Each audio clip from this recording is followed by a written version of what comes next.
Good morning, Ellie. How are you? Good morning. It is so wonderful to be with you. Oh, I have to say, I feel like I met a new best friend, and Aw. that's what I love about this podcast is that every woman that comes on is honestly, it's almost like the universe plants them here. And I have to say, I've been a patron of yours for years, as we know, but I knew it was you when I walked in the store. And our connection point, it was almost like the energy brought us together. And I was like, I have to ask her if she's Ellie Keats. And lo and behold, it was you. Aw. So thank God for that. But I'm so excited that you're here, and I'm going to give you a brief introduction. And we, of course, have been speaking offline for at least 45 minutes because we're like, we have so many things to talk to I each know, other it's like we have a lifetime to catch up with right here. Seriously, for all I know, when we get our next reading, you might be my mother in a past life or something, for all I know. Or you're mine, or we were like twins, or who knows? Exactly. We could be twin flames. That's right. Actually, Exactly. We could have been lovers. Like, who knows? who knows? Yeah. But Ellie Keats is an amazing wealth of spiritual knowledge. I would like to call her a guru, but it's No not. way. Yeah, I will not claim guru. exactly. She won't claim guru, but she's a spiritual mystic. How about that? That sounds beautiful. I accept that. Okay.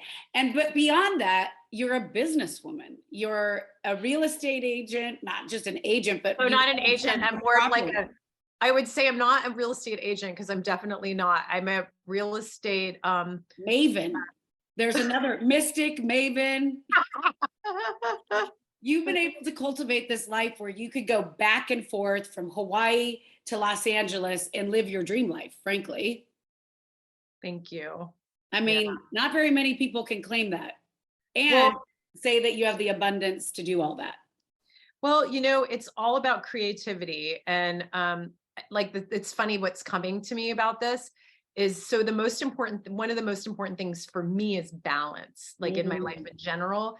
And again, one of the gifts of COVID of all of us is that we opened up how we were living our life and opened up to new possibility. And what happened with me is I bought a home in Kauai and we closed January of 2020.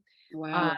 I was working on just remodeling it and having it ready. And I always saw this property, it's called the Crystal Orchard. I always saw it as like a place where I would bring clients and we would do sort of immersion retreats where it would be like, either me and one other person or just like a small group of people and everyone would stay on the property. But God and the guides and the angels had different plans. So when this happened, I ended up being there when the lovely world rest happened.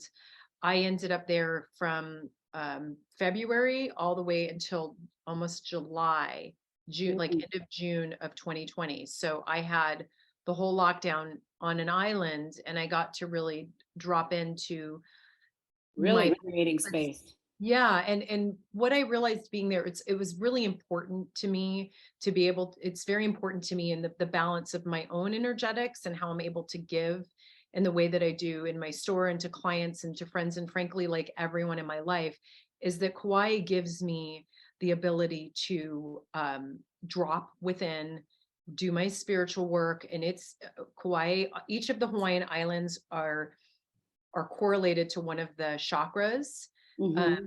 And let's say the basic chakra system, because there's a lot more chakras than these are just like, we've broken it down into the basics. Yes. In the basic chakra system, Kauai represents the third eye. Yes.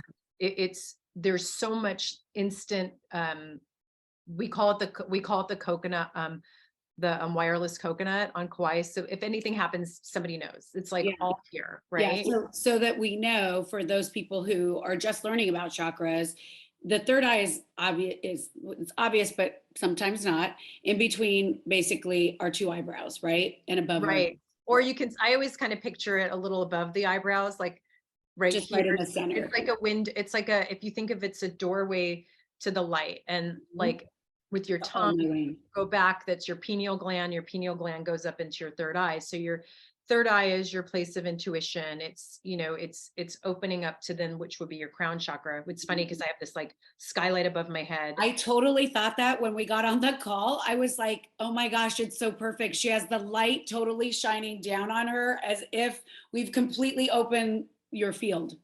Yeah, well, which I, you know, is a beautiful thing, to have your field open, but we must protect our fields at the same Yes, time. we must protect our And field. especially as sensitives who walk through the world where we're like, you know, and Michelle, you're the same, where we're very giving and we have these big, beautiful open hearts. And how do we do that and yet also, you know, continue to shine our light bright and then also be able to have that, and that's the balance. Channel and ground down, right? That's what Exactly. you're saying. Yeah, Yeah. exactly. So just to go back to really briefly to Kauai, so being there during that time, which was truly a magical time on the island, and those of you who have been to Kauai understand like how special it is. There was zero tourism. I mean, they locked it down, closed it down. We had 0 cases of COVID for weeks and weeks and months. And it was literally like Kauai in the 60s and 70s, where it's only Wow. locals, no traffic. You know, we had a really beautiful, and, you know, in a way, it's not fair to those who had to be stuck in LA and you couldn't take walks or all of the thing.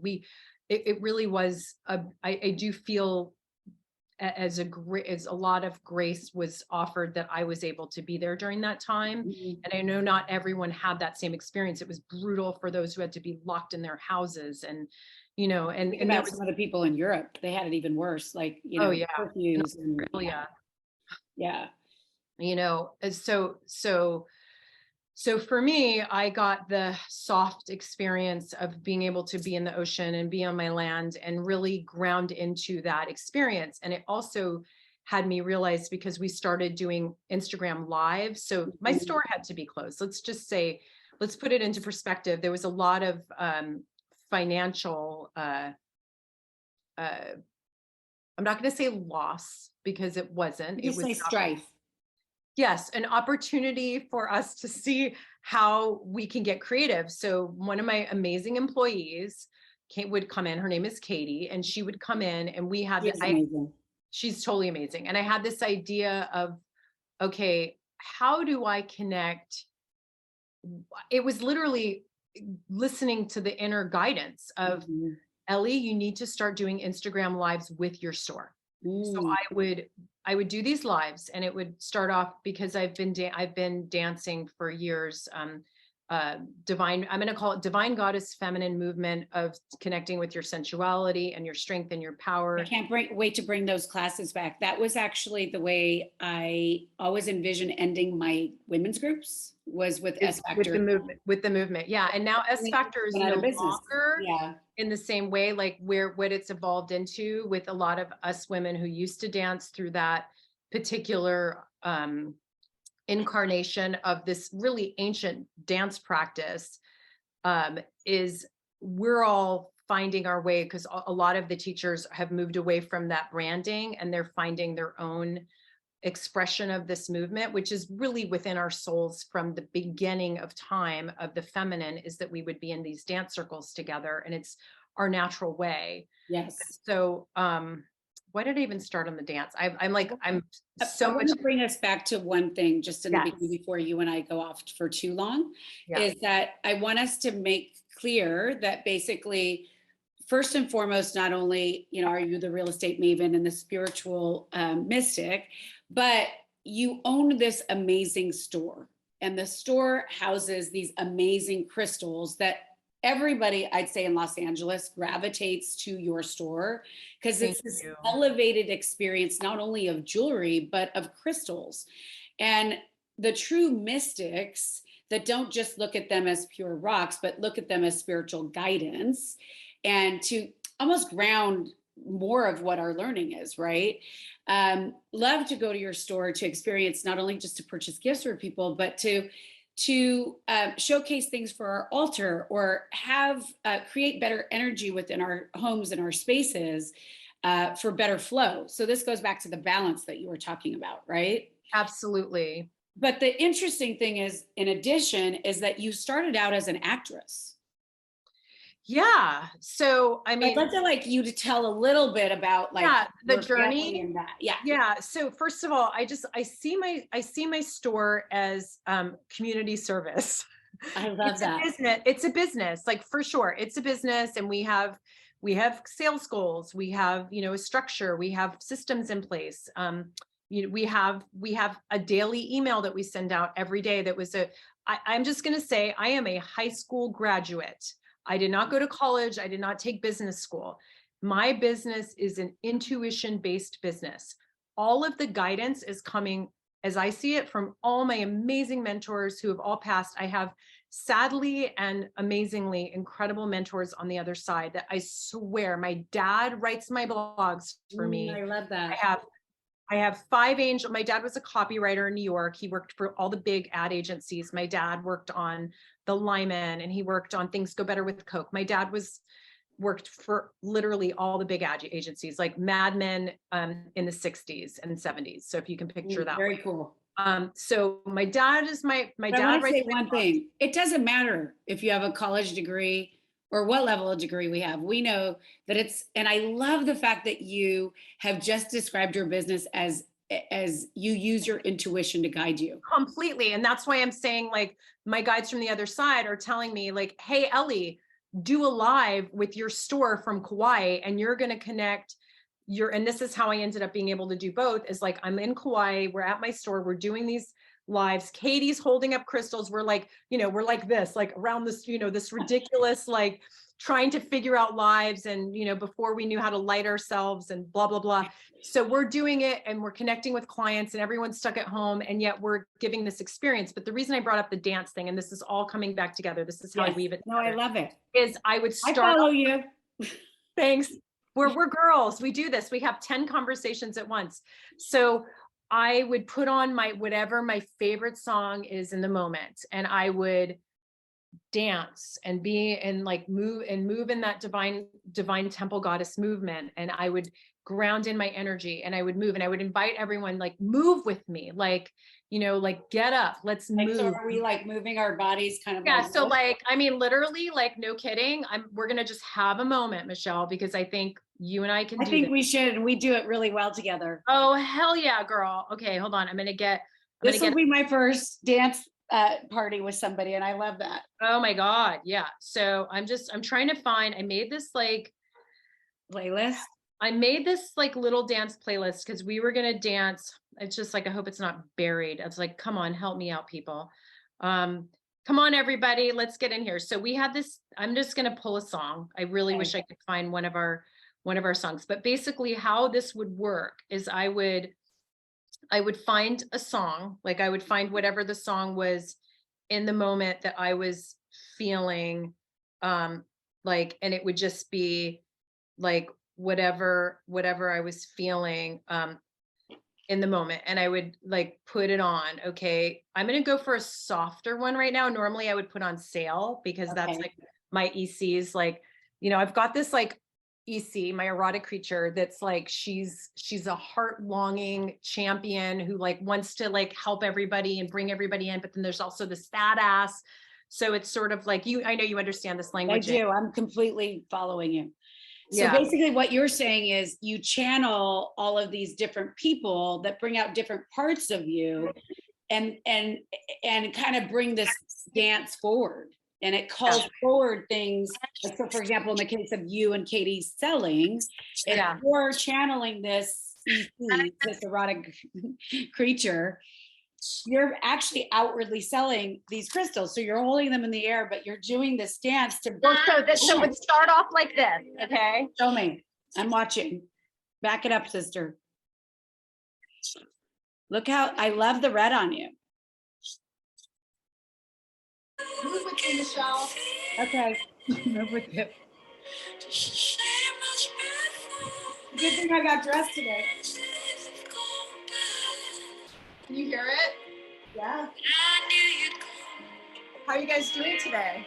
How's everybody feeling? I'm feeling great. Oh yeah. This. Oh my God, girl, move with it. Bring it. Move with me. Oh, yes. I used to do this when I was pregnant with Gurmukh Khalsa. Oh my God, I love it. So we're like in this like beautiful magic, just moving our bodies. And Okay. it's like we're in ourselves, right? So like you're moving your body and you're like, oh, there she is. There she is. Right? She's coming to life. So this is how we would start off the lives, right? So I would do the whole song and move, and then we talk. And That's then, amazing. by the way, this is Birdie. I'm going to acknowledge the song because this is Birdie, Quietly Yours, if you're not familiar with it. And so that's how I would start off that's how I would start it off. And it was literally just an intuitive bringing together things that I love, because I've moved so long in this divine goddess movement. And it was like, okay, once I've moved, then I'm really in my heart and I'm really able to show up and be present. Mm-hmm. And then we'd go live with Katie after I'd done my thing. All right, we'd go split screen. I'd talk about the crystals and we'd talk about jewelry. I'd show jewelry and we would just. Did you make that piece that you have on? Yeah, so this is my talisman. This is my. And what is a talisman for those people who don't know? So a talisman is sort of it's like a piece that you wear that's like a representative of like your energy. It's almost like, so say this was passed to me by like a mentor, teacher, high guide person that actually is like I'm working with. So this would be my piece that represents me. I actually found this is a very incredible piece of kunzite, and I purposely wore it today because kunzite is the stone of loving communication. It is for the throat chakra. It's also just really speaking from your heart, which I always want to come from my heart when I'm talking and when I'm showing up in all the ways.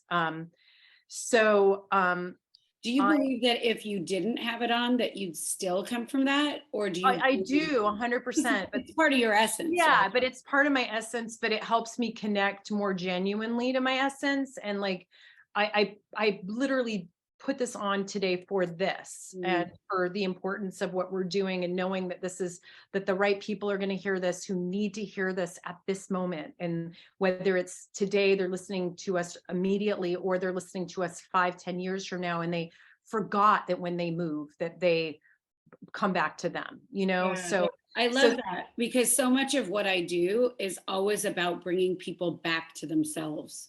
Yeah. And we receive so many different conflicting directions, right? Yes. And I think when you're describing, wearing your talisman is giving you that. I feel like, why I love to go to your store so often and experience it is that I walk in sometimes when I'm in a place of need to get direction, and sometimes when I am so grounded, but I don't have the right tool, right? Yeah. To protect me. Sometimes I need protection. Sometimes I need to call in abundance. Sometimes I need to call in levity, right? And I feel like you've got a stone for each one of those. Well, and that's the beauty of the crystal world and the gem world. So gems are crystals. Gems are carved crystals. And this is a great distinction. Yeah. And so as a jewelry designer, I would go to Tucson for my gems. So like, as I started off my business in 2005, it was really started with this emerald. And I was told by actually a channeled session that my guide Myrna wanted me to wear an emerald. I don't say that on my website. Like, my guide Myrna, I had this channel session, because I'm a bridger type of business where I don't want people to feel like, oh, this is this woo-woo woman. It's inaccessible. Yeah. I want anyone to be able to come into my store who just like thinks they're pretty and like, hey, it's a nice, my interior designer thinks I should have crystals in my store. That's in my house or my business or whatever. That's great. I want people to just be able to enjoy the energy, and they don't even necessarily need to connect with the energy. But that's how I started. So I would go to Tucson looking for gemstones for my jewelry line.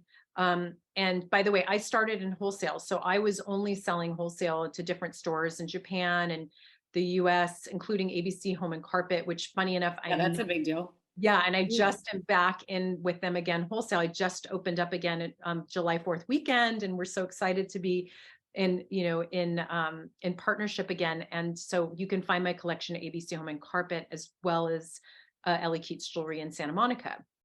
But so I found myself where I would get my gemstones. And I was like, I just kept wanting to be back with the crystals. I kept wanting to, commune with the crystals, connect with the crystals. So it really started, I was loving crystals from my mom because my mom was into crystals, but it was really. And your mom was an actress or a model? So my mom started as a model with Eileen Ford. Eileen herself was like a very pivotal and important person in my mom's life. And then ultimately when my dad passed at a very young age, my mom was a 25-year-old widow, 24-and-a-half-year-old widow with me and my sister. And so my mom was, yeah, a huge deal. And like, so I learned that like survivor instinct of like, being able to, I can hold tremendous space for grief and loss because of that, which is so helpful in my business. And like, I'm the person that I will be there. If someone has like had an accident on the side of the road and no one is stopping, I'm the girl who stops. I'm the girl who holds you. I saw if the motorcycle is down, which just happened to me a few years ago, I held him until the ambulance came. Like I am in the trenches. Like I'm not an empath.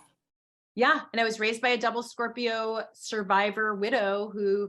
Wow, that's interesting. Who lost the love of her life in her arms. And the last words were, I love you. And wow. Which is beautiful. I'm just realizing like I have a tattoo. Giving me chills. Yeah, it just gave me the chills because now I realize why I got the I love you tattoo on the inside of my ankle. Because my friend asked me yesterday, is it like I love you, like I love you, like I love me? Or is it like I love you? I'm like, it's like I love you to everyone, but really it's like those were the last words my dad said to my mom. And that's so beautiful. Thank you so much for sharing that. Thank you. That's just like, thank you for the opportunity. And that's what's so beautiful about the space you hold, Michelle, is that like you allow that, and so Thank you, Ellie. Yeah. That means so much to me that you see that in me. Yeah, I do. And like that, I think when you sent me, like, I loved obviously meeting and we connected so much in the store, but like, it was also just when I heard the way you support other women and support businesses and support people really to have their greatest light. And you said this that really stood out to me is like, your space for fun. Like you, and fun is such a value for you as it is for me, Well, we're very similar. We're kind of playful, but we could be very serious too. We're serious, playful, powerful, like it's all the things, and it's a lot. Those are a lot of layers and, sometimes maybe overwhelming for some people, but that's okay for them. I'm happy to be okay for them, but it's a win for us. It's a win for us. We've got a lot of space. We've got a lot to do here. There's a mission, but like for my store, like I'm able to hold space for people who are going through major health crises. I'm able to hold space for grief and for joy and for love and for heartbreak and, for celebration and for playfulness and for, oh my God, I'm going to ask my girlfriend to marry me and I get to hold that sacred secret, so it's like all of these things. And the beauty of my store and the magic of my store and the why I love it so much is like, it's a place for powerful and pivotal moments in people's lives. And I'm constantly clearing, I am a Reiki master. So I'm constantly Reikiing the jewelry, the crystals. I mean, this is happening every single day, either if I'm physically in the store or I'm in Kauai and sending Reiki to my store. Completely. Yeah. Because we know that energy, you don't have to be present to send that energy out, that it transcends oceans and countries and time zones. And like when you learn Reiki and I really encourage as many people to get their Reiki mastership as possible, because part of Reiki that's beautiful is sending it back to experiences, maybe even pre-birth experiences or to your ancestors and Reikiing those moments, because there is no time is, we can like time's irrelevant. It's irrelevant. I mean, we're living multiple dimensions at a time. And I think it's hard for us to even wrap our brains around it, because how can we be, here now in this moment, but like, yet our energy is from the past, it's into the future. And when you start learning more and more about crystals, and especially the Lumerian seed crystals, which I'm very obsessed with, you start to understand that like these Lumerian crystals, though that ancient information that's in those crystals it's from. I saw you lift one up earlier before we got on the call, but why are they so important? Well, because I'm always educating myself besides my intuitive knowledge with crystals and asking them and hey, tell me, hey, like there's a ton of great crystal knowledge out there. One of my favorite authors is Judy Hall, who we sadly passed away this year. And I was like so hoping I got a chance to meet her. Like my soul knows Judy Hall. She wrote the Crystal Bible, and there's tons of books. You can listen on Audible. Judy Hall has some books on Audible. I just listened to an Audible of the Lemurian seed crystal. And I'm going to look up the author's name, but she talks, and it's channeled information. Okay. So she's so precious. When you talk about being like, you talked earlier about like a medium, and when you talk about like channeling, can you give our audience a little bit more perspective on that? Absolutely. Okay. So first of all, I'm going to just talk about this book because it is so important that I just listened to. Okay. So I just listened to The Lemurian Seeds, which is Shelley, and it's Kaehr. And she channels, she's actually a therapist, but she has the gift of channeling, which is ironically the woman that started my whole jewelry journey, who channeled my guide Myrna to tell me to wear an emerald. And I'm like, hey, I'm an actress, like what am I doing? And I didn't really wear jewelry at that time, but it took me on. She said, you're being asked to do this because you're basically being taken on a journey. You're being called. Your number's up, girl. I feel that. Yeah. And that's basically, that happened at 33. I'm 51 now. So at 33, my number was called. They tapped me and they said, it's now time. This is beautiful what you're doing, but your mission is bigger than this. So, and when I was tapped and this is how, and I really want to speak out there to anyone who's like, what am I doing? Why am I doing what I'm doing? I'm feeling lost. If you do not force the river, when you are being guided, you listen. Exactly. I had to be tapped so many times. It was literally like going to find my emerald. Where did I end up? I ended up at Crystallarium. My mom, yeah. Crystallarium, which is on the east side of town. Yeah. It's on La Cienega. La Cienega, it's a beautiful crystal store. And I went in, and Robin, the owner, and Cheryl, who's the manager, who I adore, these women. I was like, and this is way before I was a designer. My mom had suggested I go in there because I needed a pure emerald, because I was asked to like get a real emerald, something that was, didn't have to be big. It just had to be real. And Robin said to me, funny enough, and she'll giggle if she ever gets to listen to this. She said, I would send you downtown, but you don't want to get an oiled emerald, which funny enough, all emeralds are oiled. So she's like, go downtown, because she didn't have any just unset emeralds. And I had a pretty clear picture of what I wanted. So I found an oval emerald, and I set my first, what I call my Divinity emerald. And I've seen you post about that on Instagram before. And it's, so my Divinity emerald so is eye-capturing. Yeah. And it's what started it all. It's so simple. It's an oval that's soldered on both sides, and it's a bezel set. It's a very simple design, but at that time there was no jewelry designer out there doing what I do. Now there's a lot of people doing simple jewelry, but no one was like colored stones. I've always been colored stones. Like everyone's been diamonds, small diamonds, little things, but I've always been colored stones. I've always been into the colored stones from the beginning. So I made myself a Divinity. It took like a woman in New York City. I was at a restaurant with my friend Sarah Lavner, and she's an old family friend who knew my dad, who's like used to be married to Pablo Picasso's son. She's this amazing woman. We always have magic together. We went down to this restaurant on the Hudson, and the host looked at me and she goes, "Where did you get that? I want that." And Wow. I said, "I'm an actress." She's like, she grabbed me by the shoulders and looked at me in the eyes, and she said, "You need a website. My friends would buy your jewelry. We would buy your jewelry." And I was like, it was so intense, like for a stranger to do that. Yeah. And I was like, okay. So it registered. Then I was at a It was a gift, right? Yeah. So it goes back to the, like, if you slow down to listen to the signs, right, then you will receive. 100%. We have guides that show up that are not just guides that are like these energetic guides. There's guides that come to us to through give other us messages. people. Yes. There's messages. Some people, this woman probably doesn't even remember grabbing my shoulders or looking me in the eye. And, you know, we are, as you guys all know, like there's moments where you'll say things to other people. And sometimes I'm like channeling to people and I'm like, I don't even know why I said this to you, but like, I need to tell you this, like, you know, and it's just, and we all do it. And this is like, goes back to like, we all have this ability. It's, Yes. I'm not special because I own a store that sells crystals and I've just done this. I've sat in meditation every day since 1994 and I've never missed a morning since I was 23 years old. And so I just have That's pretty attuned powerful. I've just attuned my listening a little bit better. Exactly. You know? But we all have that opportunity, you know, whether you want to sit in bed 5 minutes in the morning and just listen because they're talking real loud in the morning and before you go to sleep. And in the middle of the night, they might wake you up. Listen, they're talking to you. You're being guided all the time. It's a subtle whisper. Listen to the good voices, not the shit voices. Exactly.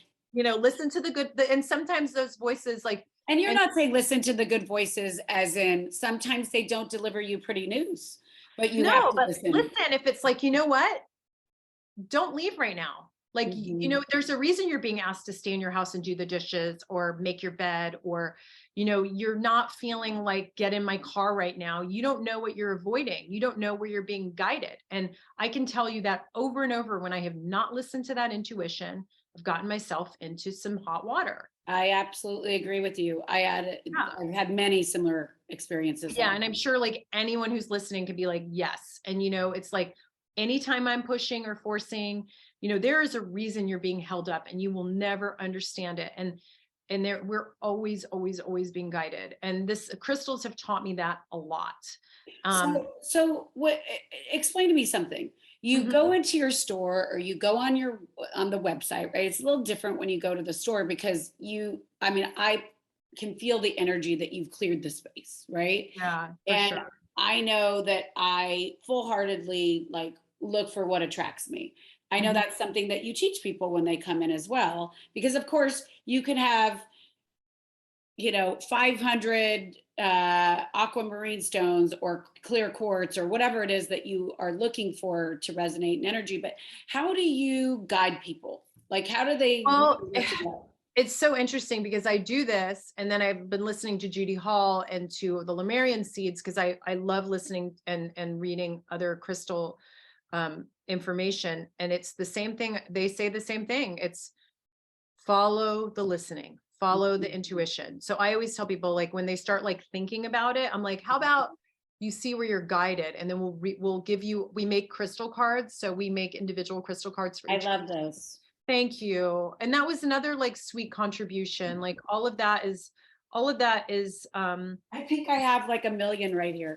oh my gosh, my little crystal cards. I love that you love some of your baggies. Yeah, because I mean, you know, I think I'm a frequent flyer miles there or something. Yeah, we got to get you on our inner circle love list. Exactly. Yeah, so when people come in and from a mental level, I always just say, look, you know, and even when you're picking for something else, you're going to be guided. The crystals are going to call you. They kind of, as Judy Hall says, they wink at you, you know, so you're like, you'll walk around and they'll be like, oh my God, I really am drawn to this crystal. And then you're like, why is it? And then you'll go away and you'll try to get something else. And then you keep going back and you keep going back.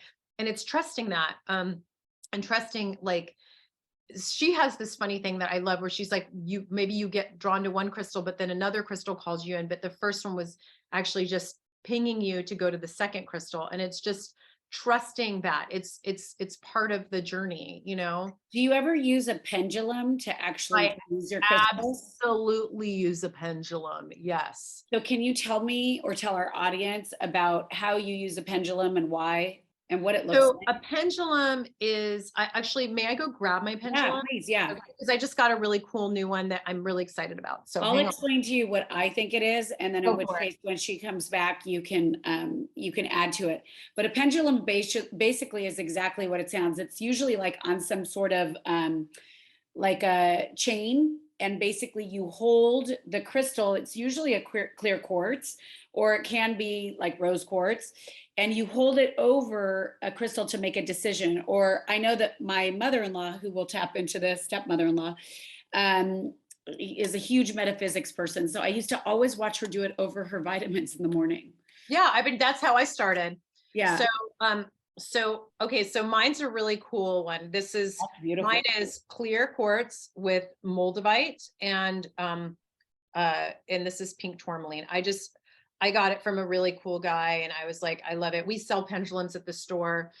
So you got to clear your pendulums. So you got to clear all your crystals. And how do you clear your crystals?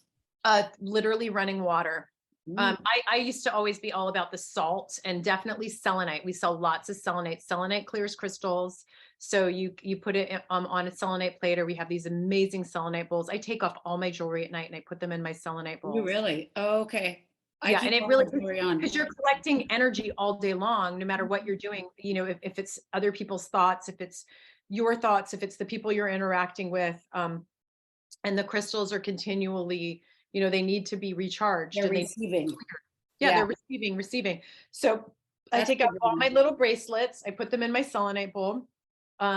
And I had learned this in the way early beginnings of my crystal journey, which is like in the early 90s, was to, you literally just put a clear light through the top of your head, and you picture a clear channel going through your body, and then you hold your crystals under running water. So like if you were in nature, you'd put it in a running brook, right? That actually clears the energy. I have been, I started then getting into like soaking them in salt, but I've ruined some crystals by soaking them in salt. Like is that because water, obviously water is cleansing. We know that. Yeah. Is water is life and represents new life. And salt is about clearing. So salt is the woman who helped me, originally with guiding me. She had talked to me about doing salt, like clearing your system or your body with salt, with like when you've felt like kind of attachment energy. Like so the master cleanse. Just kidding. Well, the master cleanse for your auric field. So exactly. yeah, so like I put a bowl of sea salt with just a little bit of water, and I'll stand in my shower like without it running and be like, I clear all energy, entity, anything from in me, on me, and around me through all time, space, dimension. I send it all up into the light, or just like clear, whatever you want to say. You just come up with your incantation, your prayer, and you just get your body clear. So I used to always soak my crystals in salt, and it just, certain crystals don't like that. And so I now know that you can just clear them with clear water and with selenite always, and sage. So that's why we sage Palo Santo and frankincense my store constantly. I'm constantly doing prayers. Yes, there we go, girl. So constantly doing prayers. Your prayer can literally be amen, amen, amen, amen, amen. It can be love, love, love, love, love, love, love. It can be yes. It can be, divine light. I love the fact that you are allowing people to simplify the process and make it accessible. This goes back to, like, it doesn't have to be woo-woo. And it doesn't have to be, it could be based in Christianity for that matter. Absolutely. Or Judaism or Buddhism or any of it. It can be, or like Hinduism or, Muslimism. It's like, it's not look, ultimately. Not a religion. It's not a religion. We are all water. We are all light. We are all etheric beings in these physical forms. And regardless if you are whatever religion and whatever sect you identify with, or you identify yourself in a masculine, feminine, or androgynous, or, whatever we all identify with, really, like, get away the identity. Like, we're literally beings of light. Like, and we are literally love personified. We just, we put all the other, the baggage on top of it, and the identities. So we're going to get back to the pendulum now. So the pendulum, I learned this from my amazing, one of my new guides who just joined, my angels from the other side, is my incredible Timothy Ray. Timothy Ray was an amazing naturopath, genius, brilliant man. And he was the person who taught me was my first real like mentor, who taught me about, I love natural health and wellness. And he he was putting me in ozone bags and testing me and showing me all these things at 17 years old and 18, because I had a lot of stomach issues and I dealt with a lot of panic attacks and a lot of stuff like that at a young age. So that was great because that was sort of my beginning of my meditation and everything. Anyways, so he taught me pendulum. So the pendulum is like, it circles. This is my yes. Show me my no. Show me my yes. Show me my no. So look at the energy coming off of that. yeah. So, and I'm not, guys, I'm not swinging my hand. Okay. So this is my yes. Is my name Ellie? Is my name Bubuju? No, that's not my name. That was just a fun word that came to my mind. I like the name. And it was like, yes, that is fun. So anyways, so you neutralize. So I do this pretty quickly, is that I neutralize my field and then I let the energy come through. So like that's to go back to the word that you used earlier, you used the word balance. So when you talk about neutralizing, you make it sound so simple, right? Mm-hmm. Which it can be. However, how do you neutralize if you're not anybody who's ever done that before? So when it comes to clearing your field, what I mean by that is like literally just picturing, like, get out of your brain. And because I'm a meditator, it's pretty easy. Just like, allowing your, like the mental stuff to just drop out and just be like, go to neutral, like just go to neutral, go to zero, so to speak. So what that can be is maybe just you breathe in, you breathe out, you breathe in, breathe out. And, just in that, like, you can just feel that moment where we're back, my voice has dropped back in. And then there's just a clear channel, because it's almost like those who've learned to play piano where you can split your brain. So one hand can play one thing, one hand can play the other. So I can be in my la la la la la la, but my other brain can be like quiet.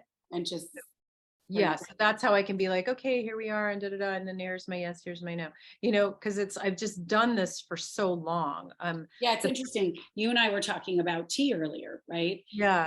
And I was having a conversation with somebody this morning about it, and she's like, well, don't you have trouble sitting there for an hour, not talking, and I said, no. I said, I know perhaps when you witness me, you think, da da da, she's chatting, but really, like, it's a practice. Like what you're describing about aligning is a practice. It's an awareness, right? And when you hone that beautiful skill, it's just, you can always come back to it. Absolutely. And that's why, it's like, even with yoga, with all of it, it's just like, it's wax on, wax off, Daniel son. I love the Karate Kid and I love Cobra Kai. I'm obsessed with the series. Oh my God, I love you. Yeah, I mean, I am obsessed. I definitely You're binged so highbrow. season 2. Or I'm like kick each other's asses. Exactly. That's the balance, right? That's the balance. It's like the balance of like the badass, the spiritual person, the fun person. Like, this is to me a balanced human. It's like the serious, the deep, and then the ridiculous, playful, like, let it all hang out. And I think that's the grace of moving into your 50s is the women, we just less fucks given. Yeah, it's so true. And like, let's move into like the truth of who we are. I mean, but and if you can't have a real conversation with somebody, or you can't tap into their real, I don't think we have much time for that. Right. No. And, and I also have compassion because we all get to where look, we were lucky enough to learn yoga, like to meditate. I mean, I've been practicing yoga since, I went to my first yoga class in 5th grade and I was like at the YMCA with my mom in West LA, and then I actually started practicing yoga at 17 at Center for Yoga before it was Yoga Works on Larchmont. And I was like, literally, that was like a beautiful studio. Yeah. Oh my God, I loved that studio. It was an old Masonic temple, but Jake Jacobson used to live in the loft upstairs. And I took 2 weeks of yoga and I was the youngest person. And it was, learning Ujjayi breathing. Like one class was literally dedicated to learning Ujjayi breath. And then can you imagine if we still had that? Oh my God. And like, I am so grateful for more yoga studios. And I was just talking to my dear friend Mercedes this morning because we were talking about how S Factor was branded in a certain way, and how like there's so like it's basically the right of all women to be in temple goddess movement. And now there's all these wonderful opportunities for women to tap in deep, and it doesn't have to be under that umbrella. It's like they're like women are finding their own way of sharing those dance gifts, just like yogis and yoga teachers are, you know, share their hot yoga or their amazing pumping playlist and like, let's sweat it out. I mean, I love it. Like I love all of the aspects of yoga. I love being able to sweat it out. I love, and Iyengar is my favorite practice. Of course it is, because it's completely like, it's completely committed. I'd say like discipline. Dude, I remember my first Iyengar class at 17 or 18, and I was like, this is fucking torture. Yeah. You know, and now I'm like, hold that pose for a long time. Why don't you? What? Say it again. I said with Iyengar, hold that pose for a really long time. Yeah, but like I hear Paul Cabanese, my amazing teacher and mentor, like he's talking me through all the subtleties in my body, and I can just like, and I feel all these channels, and I'm like, oh my God. But so I guess I'm sharing all this, like starting this practice really, really young. It was out of necessity for my panic attacks. And I had this thing called cyclic vomiting syndrome, where I was like vomiting for hours at a time, and we didn't know what I had, but it was literally because I was having a spiritual awakening. I worked with my first healer who helped literally pull it out of my body, and I could feel the top of my head open, and whatever that dark energy that was in me. And it put me on the path. And let me tell you, I was terrified when I was going through all the things I went through at a young age, but it put me on the path that I'm on now, where it's like, go ahead. Committed to spiritual growth and committed. And it's like all those things. And if we look back at our lives, we can say, oh yeah, that's why I had to go on that journey. Mm-hmm. And then that journey took me here and took me there. And even as an actress, like I love acting. I will act for the rest of my life. I've been very blessed. I've worked with incredible actors and people, and it's given me the ability and the voice to be able to do what I do and connect with people and not be, I'm not shy. Absolutely. I'm an introverted extrovert. Yeah. And I think you need to kind of regroup, and then you come back out. Yeah. And that's Kauai for me. That's my introversion. I do crystal meditations when I'm in Kauai with my meditation groups, and I work. I would also say that maybe that might be age. Like as we get older, like it's hard to be extroverted all the time. You know? Absolutely. Yeah. So that's sort of the balance. I have two things I want to ask you that are super important in regards to what you do. The first question is, because you were brought to spirituality at such a young age, who brought that to you? Was it your mother? You know, it's funny. My mom says I brought her, and I'll tell you how that started. Beautiful. So when I was 2.5, my dad had just passed away. I was definitely heartbroken. I tried to jump off of a roof because I thought I could flap my wings and fly. And I jumped in a pool and almost drowned. And this happened within 2 weeks of each other in Ibiza.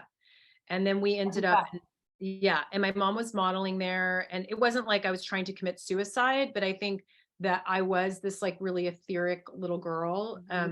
And I remember drowning. I remember seeing, I'm going to do this right now because it's like just so amazing. The light is perfect right now. Yes, I could see the water, like, and I remember that feeling of looking up, right?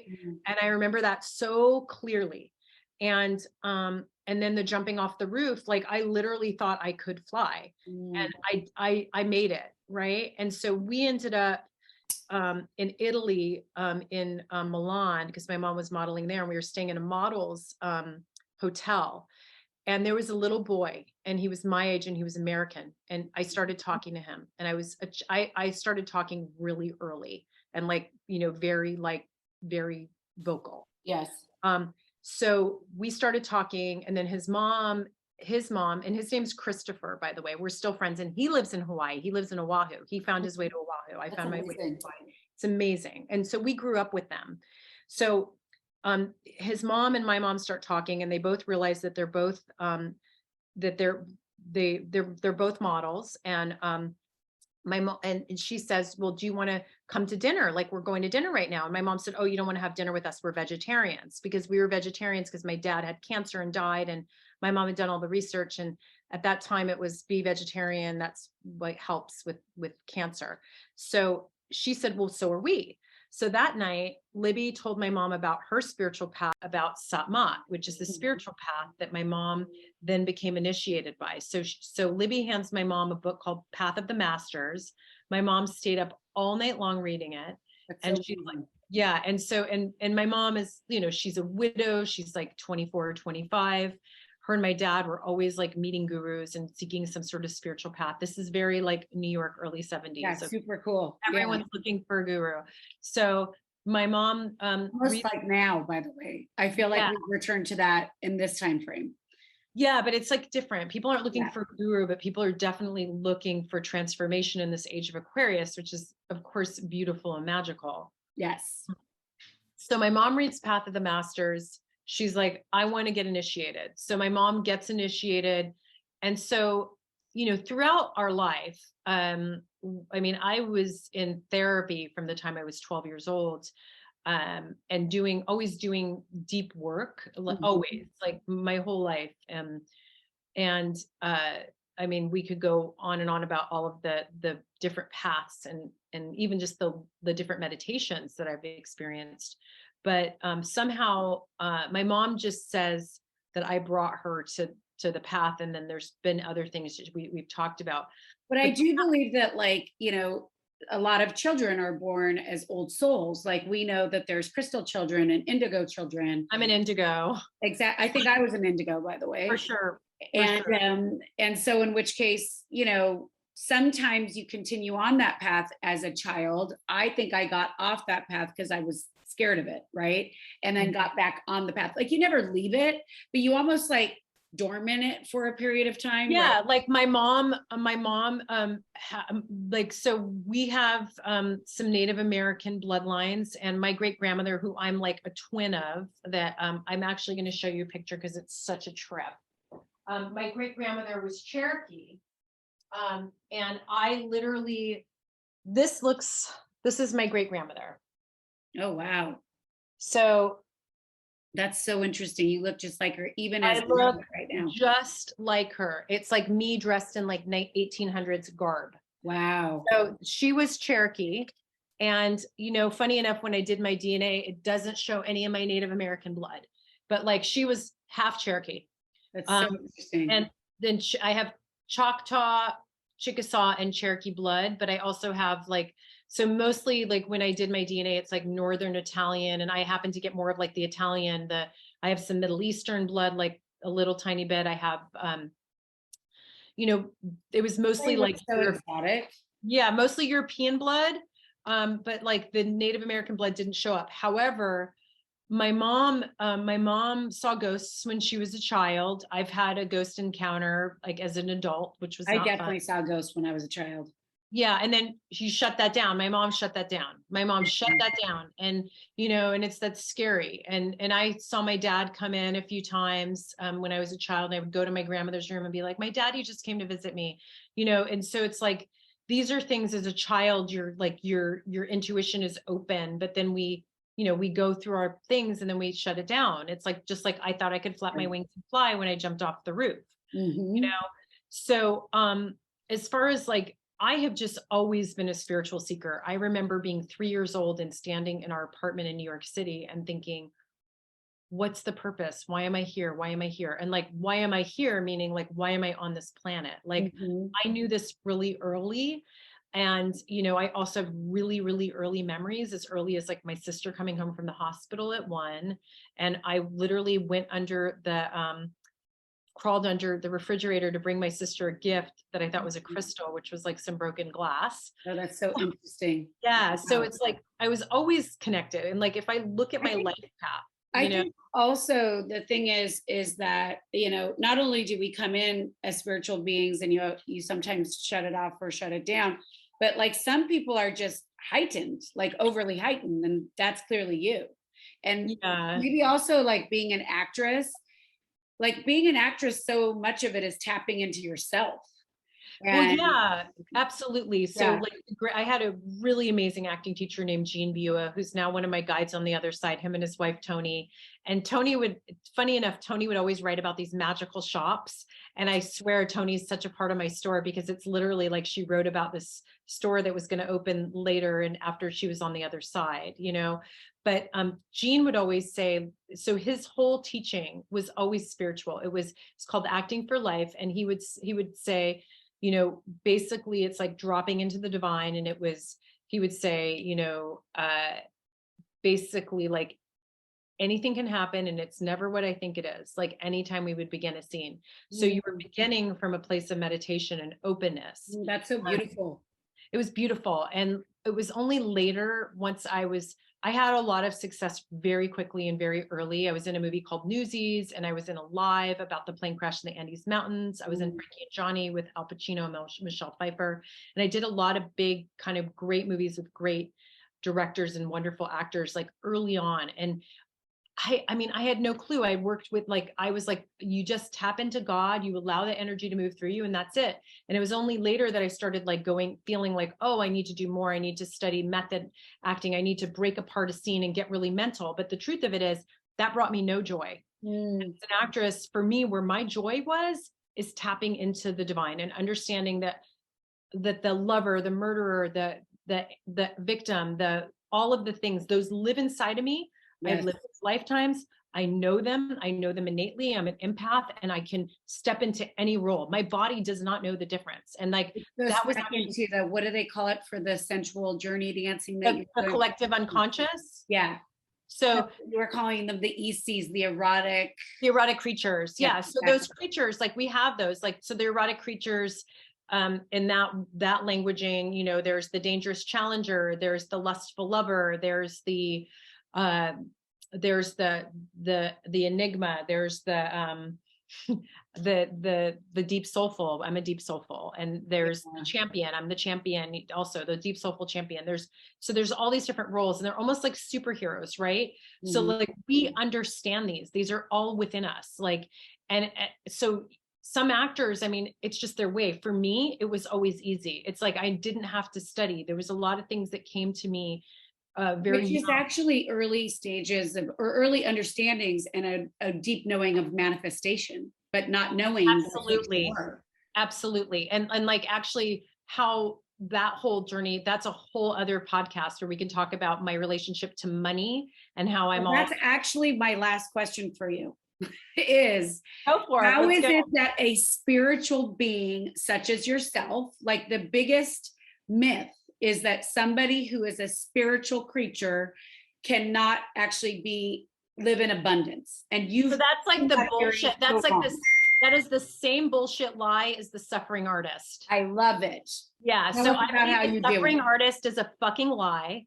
And I believe the spiritual monk living in a tomb is, so I've chosen the layman's path. I have chosen the path to be on this planet and to be a bridger.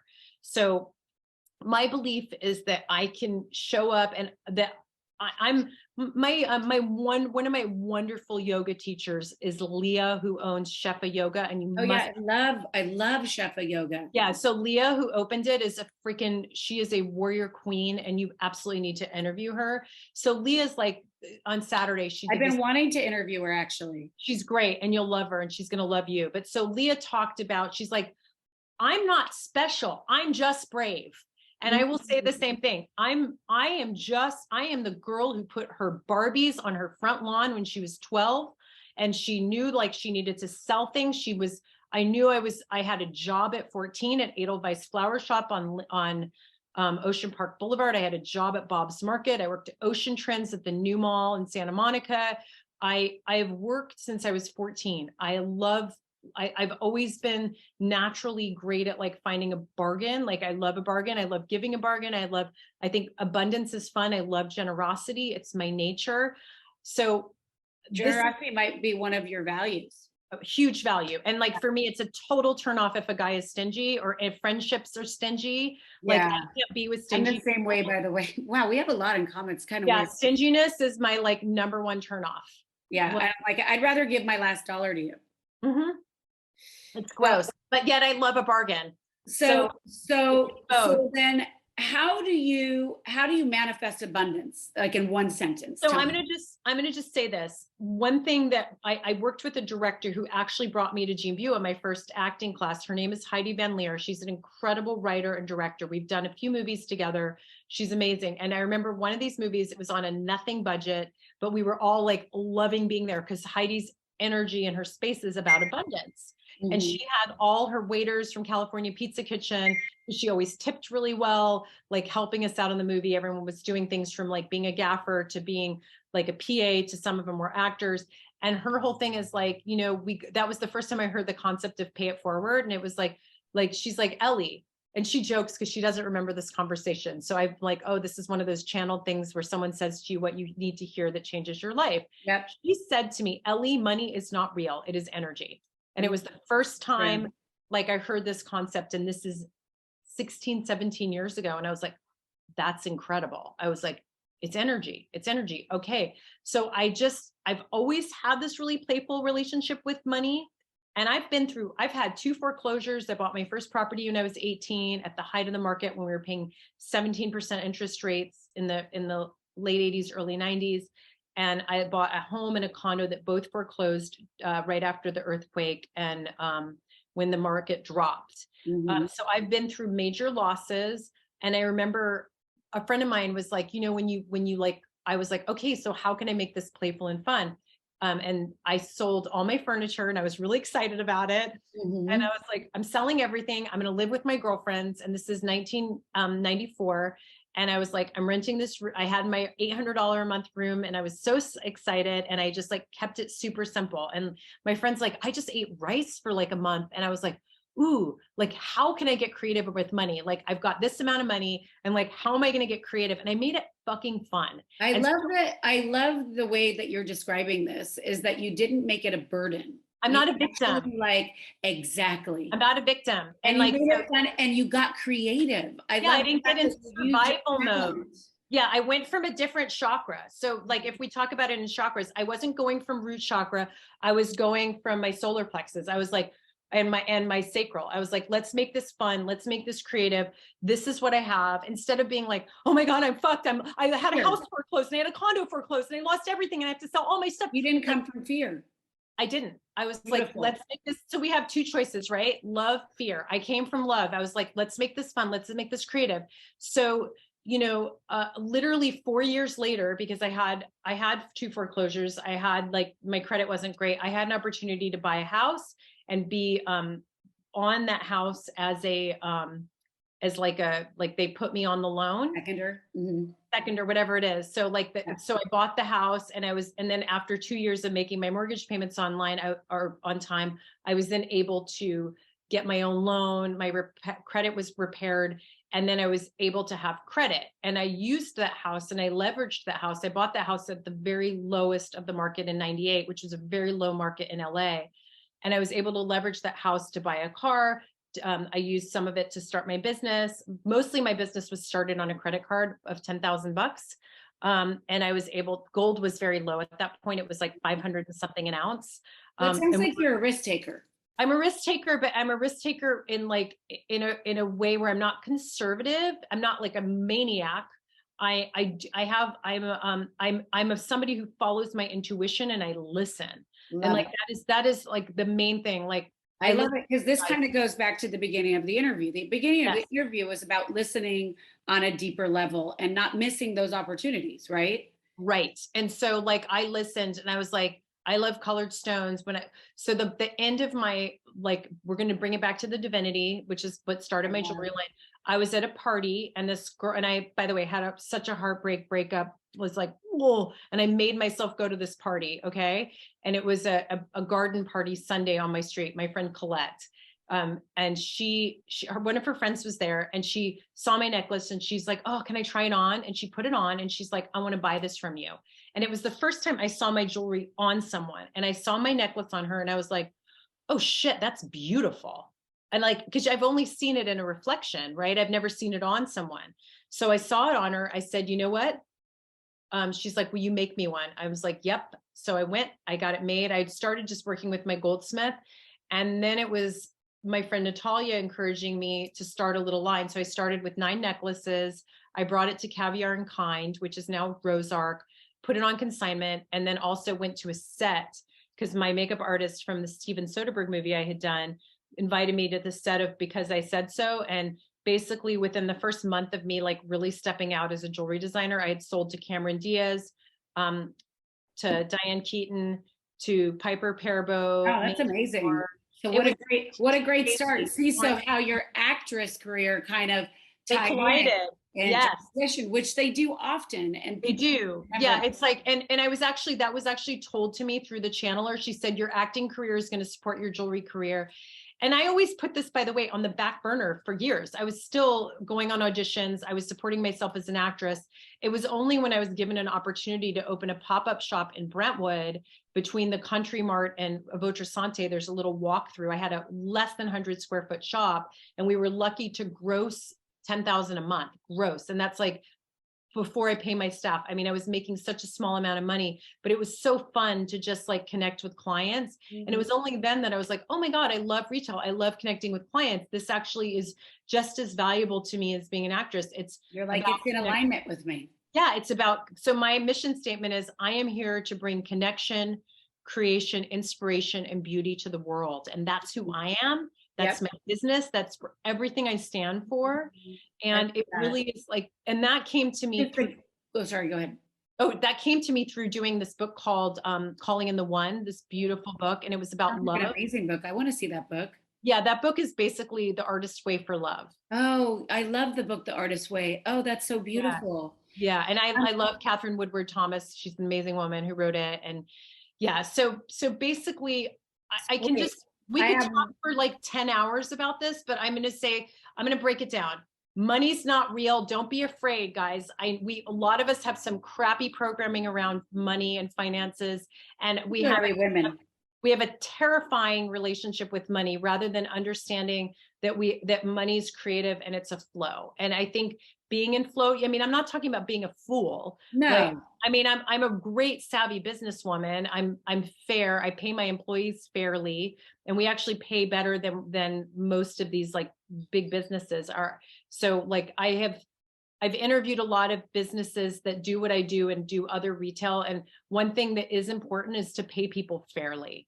Yeah, I agree. And one last question for you, just because I know we could go on forever. Yes. And I do need to tend to my children. So my last question is, and you've been mentioning a lot of them, but within less than a minute, can you give me your top 5 core values? Joy, generosity, gratitude,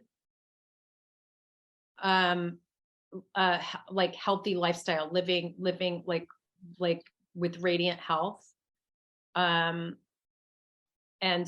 deep spiritual connection, walking with the light and being of the light. That's so beautiful. I just want to thank you for your time today. And I want you to know, I feel like this is the start of a beautiful blossoming relationship. And you have so much beautiful energy, radiant energy that, as we mentioned, the light coming down from you, that I feel like you've imparted to me in this call today. And I want to thank you for your time. And I want to thank you for all the beautiful gifts that you bring to the world. Thank you. And I just want to say that you actually create a space for me to show up as my full self, and that you create a listening and possibility that people can really step into their most fullness, and that is a beautiful gift. And thank you, because I agree with you. I know that there's so much more for us. So much. On. You need a part 2. And I just like, I love men, and I really love my women in my life, because I just feel like there's such a richness between the feminine to feminine relationship, and holding each other up and helping each other just like shine brightly. I totally agree. It's amazing. I always call myself a heterosexual lesbian. By the way, I think I'm the same. Yeah. Like, I've had this conversation with different like men, even where like I'm like, I can always appreciate a hot woman, like whether it's hot inside, like she's like her soul is like as beautiful and bright. And I love I love the divine feminine, and I adore men. Men are freaking phenomenal. We need them, but Me our too. women, I love men too, which is actually why I started interviewing men on the podcast now too, because so many men have actually helped me through the years. yeah, And it's not just about lifting women up, but men lift women up too. And so I'm so glad that you said that. And I just want to, I want to tell you that what you said landed, and Thank I'm so grateful that you see me.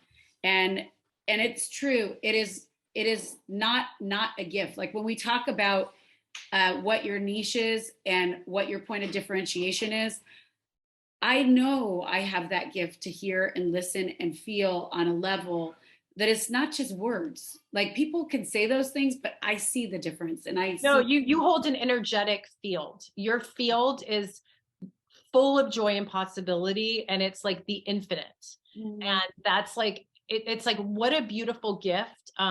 You know, the I love you tattoo. Yes. So on the other ankle, I got gifted a beautiful meditation. And the other ankle wants to say, I'm listening.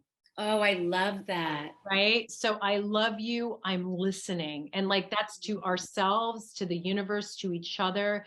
Cause it's like, we all want to be heard. Right. Yes, And absolutely. that's gift. And seen. We all And want to be seen. heard and seen. Yes. Exactly. Yes. And Well, I feel like when we listen, we actually are seeing, because it's like we're being received. I agree. And so few people really listen. So Yes, you do. I know I do, but I love you. I And love I can't you. wait for more fun. And I'm going to be writing you so that we can figure out our next outing. Yeah. So Michelle, I love you. I'm listening. I love you. I'm listening, Ellie. I Thank feel you. you. I feel your energy. I see you. I Thank see for you. I everything. hear you. I feel you. And may everyone on our planet feel seen and heard and loved fully. I love you. What a beautiful Love you. gift. Thank you. Big kisses. Okay. Bye, darling. Thank Have you. an amazing day.